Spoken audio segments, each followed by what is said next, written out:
Halo semuanya, perkenalkan namaku Tara Frilian Deswita dengan NIM 25040674196 dari kelas 2025E. Halo, perkenalkan nama aku Melisa Mufaroha, NIM 25040674193. Pada kali ini aku akan mepresentasikan mengenai hasil penelitian kelompokku bersama dengan Melisa yang berjudul tentang strategi pengembangan retribusi jasa umum sebagai pendapatan asli daerah, studi kasus Sentra Wisata Kuliner Ketintang, Surabaya. Kenapa harus SWK? Sentra wisata kuliner adalah kunci Surabaya dalam merapikan sektor informal sekaligus memperkuat otot fiskal daerah melalui retribusi yang terakur.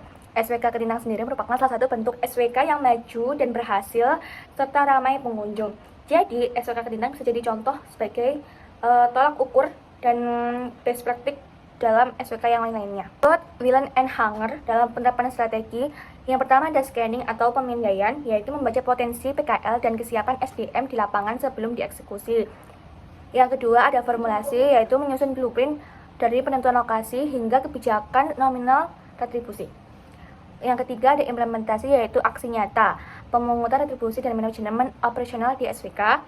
Dan yang terakhir ada kontrol, memastikan semua berjalan on track melalui evaluasi dan koordinasi secara berkala. Jadi selain kita membutuhkan kebijakan dari pemerintah, kita juga harus mengajak masyarakat untuk bekerjasama dalam menyukseskan satu program kebijakan tersebut. Satu ada environmental scanning, yaitu melihat realita di lapangan. Pemerintah Kota Surabaya melalui Dinkopdak melakukan pengamatan mendalam terhadap fenomena PKL di Ketintang. Fokus utamanya identifikasi potensi ekonomi lokal yang selama ini belum tertata agar bisa menjadi sumber PAD yang berkelanjutan.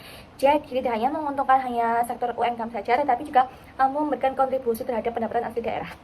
Dua ada strategi formulation, yaitu blueprint keuangan dan zonasi strategis. Penentuan tarif retribusi yang fair bagi pedagang namun tetap memberikan kontribusi nyata bagi kas daerah atau APBD. Jadi selain tidak memberatkan pedagang daerah setempat, tetapi juga memberikan kontribusi yang bagus dan baik untuk APBD tersebut.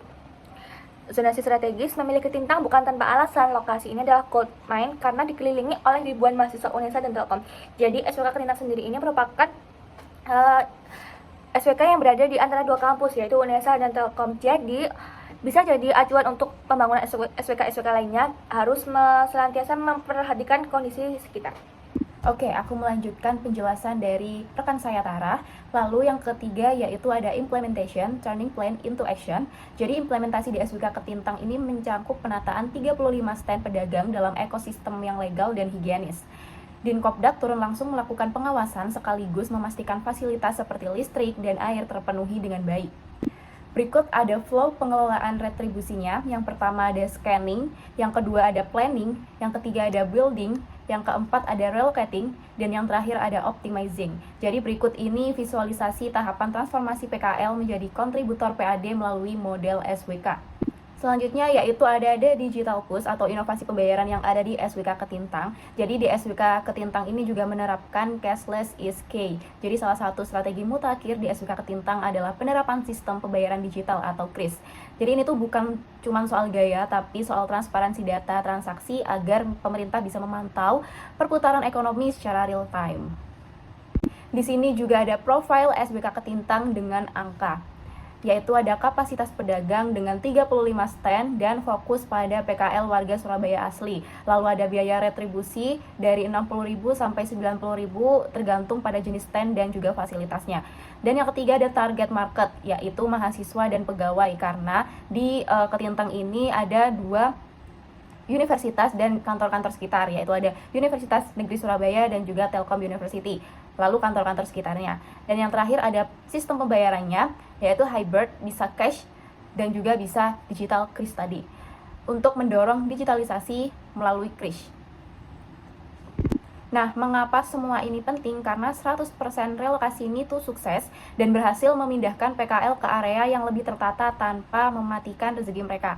Lalu PAD ini sebagai contoh kontribusi nyata, jadi retribusi yang masuk langsung memperkuat kemandirian fiskal Kota Surabaya. Selanjutnya yaitu ada moving forward atau rekomendasi dari kami. Yang pertama ada revitalisasi berkelanjutan atau maintenance. Sarana prasarana harus jadi prioritas agar pengunjung tidak bosan. Yang kedua ada aggressive promotion, yaitu memanfaatkan media sosial untuk menarik audiens luar kawasan Ketintang. Dan yang terakhir ada digital literasi, yaitu memberikan pelatihan pada pedagang agar makin mahir menggunakan sistem pembayaran digital. Itulah presentasi dari saya dan juga rekan saya Tara. Jika ada salah perkataan dimohon maafkan. Sekian, wassalamualaikum warahmatullahi wabarakatuh.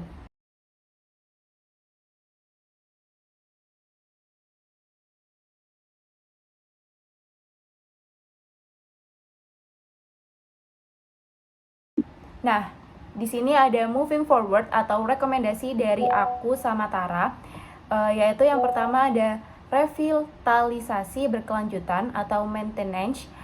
Sarana prasarana harus jadi prioritas agar pengunjung tidak bosan. Lalu yang kedua ada aggressive promotion, yaitu memanfaatkan media sosial untuk menarik audiens di luar kawasan Ketintang. Dan yang terakhir ada digital literacy, yaitu memberikan pelatihan bagi pedagang agar makin mahir menggunakan sistem pembayaran digital.